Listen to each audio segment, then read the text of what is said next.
जय श्री कृष्ण दोस्तों। मैं आज आपको भगवत गीता अध्याय 9 राजविद्या के बारे में बताऊंगा।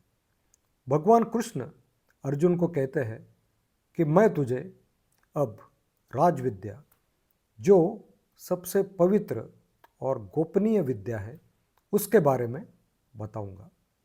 जिस प्रकार एग्ज़ाम के पहले टीचर अपने छात्र को आईएमपी क्वेश्चन आंसर्स बताते हैं, उस प्रकार भगवान कृष्ण अर्जुन को कहते हैं कि मैं तुझे आज सबसे पवित्र और गोपनीय ज्ञान राजविद्या के बारे में बताऊंगा।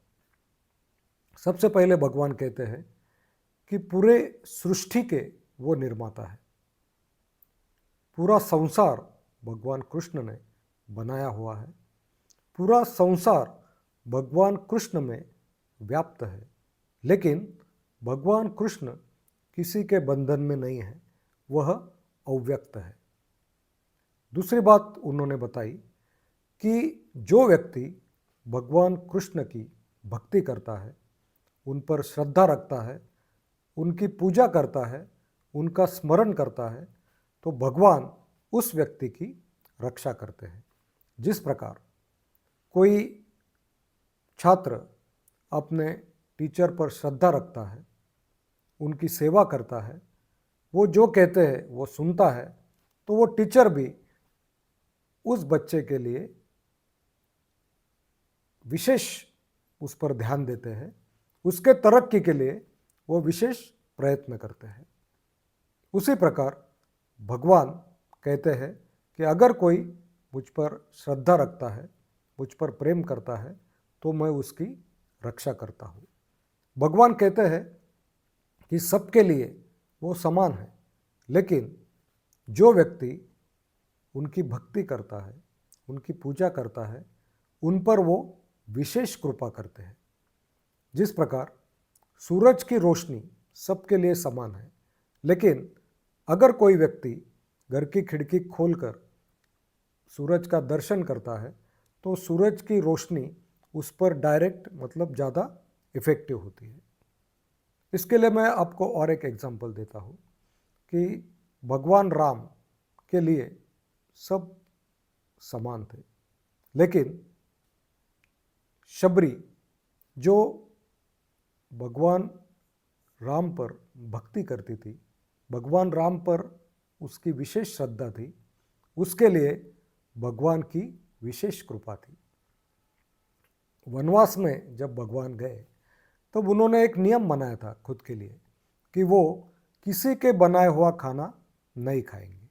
वो सिर्फ सीता मैया, लक्ष्मण, इन्होंने बनाया हुआ खाना खा सकते हैं, या तो वन में जो फल मिलते हैं वही वो खाएंगे।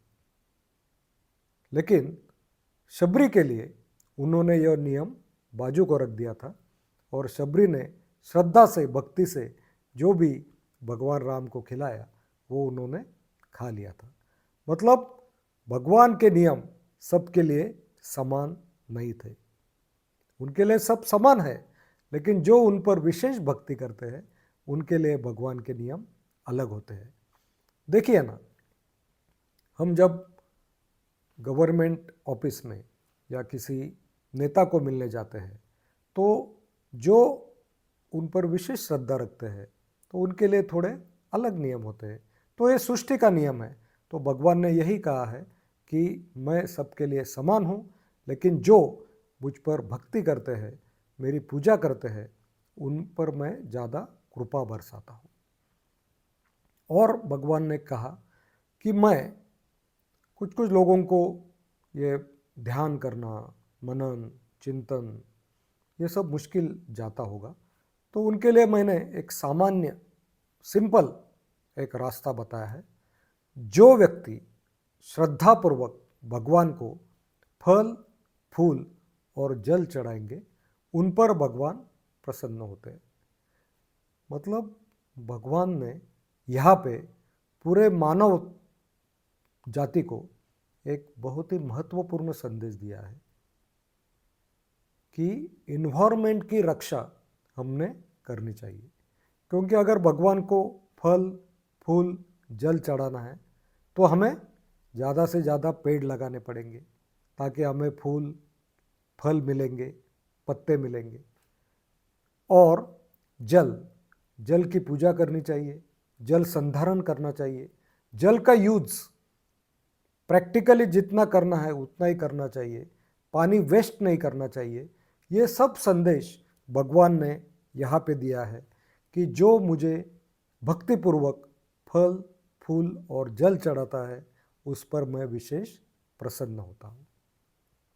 और आखिरी में भगवान ने कहा है कि जो निष्काम सेवा करता है, फल की अपेक्षा न करते हुए कार्य कर कर वह सब कार्य मुझे सौंप देता है, उनकी मैं चिंता दूर कर देता हूँ, उन पर मैं कृपा बरसाता हूँ, वो बंधन से मुक्त हो जाते हैं। जिस प्रकार कोई एम्प्लॉय कंपनी में काम करता है और काम करते समय वो कोई फल की अपेक्षा नहीं करता है, पूरा कार्य कंपनी के लिए करता है और आखिरी में जब सैलरी इंक्रीमेंट होता है तब वो मालिक पर छोड़ देता है, तो उस समय मालिक उसका पूरा ध्यान रखता है और उसकी विशेष इंक्रीमेंट वो करता है। तो इस प्रकार इस 9वें अध्याय में बहुत ही महत्वपूर्ण बातें भगवान कृष्ण ने कही है। पहली बात, वो सृष्टि के निर्माता है लेकिन वो बंधन से मुक्त है। जो व्यक्ति उन पर प्रेम करता है, श्रद्धा करता है, भक्ति करता है, उन पर वो विशेष कृपा करते हैं, उनकी रक्षा करते हैं और फल फूल और जल अगर हम भगवान को चढ़ाते हैं तो वो प्रसन्न रहते हैं। मतलब हमें इन्वायरमेंट का भी ख्याल रखना चाहिए और भगवान सबके लिए समान है, लेकिन जो भगवान पर जितनी श्रद्धा अधिक रखेगा भगवान उन पर उतनी कृपा ज़्यादा करेंगे। और सबसे इम्पोर्टेंट, जो भी हम काम करते हैं वो भगवान पर सौंप दो। मतलब हमारा टेंशन हमने बाजू में रखना चाहिए, चिंता बाजू में रखनी चाहिए, तो फिर हमें टेंशन से होने वाले विकार जैसे डायबिटीज़, बीपी ये हमें नहीं होते हैं और हम खुश रहते हैं और भगवान हम पर विशेष प्रेम करते हैं। Thank you very much. Have a nice day. धन्यवाद। जय श्री कृष्ण।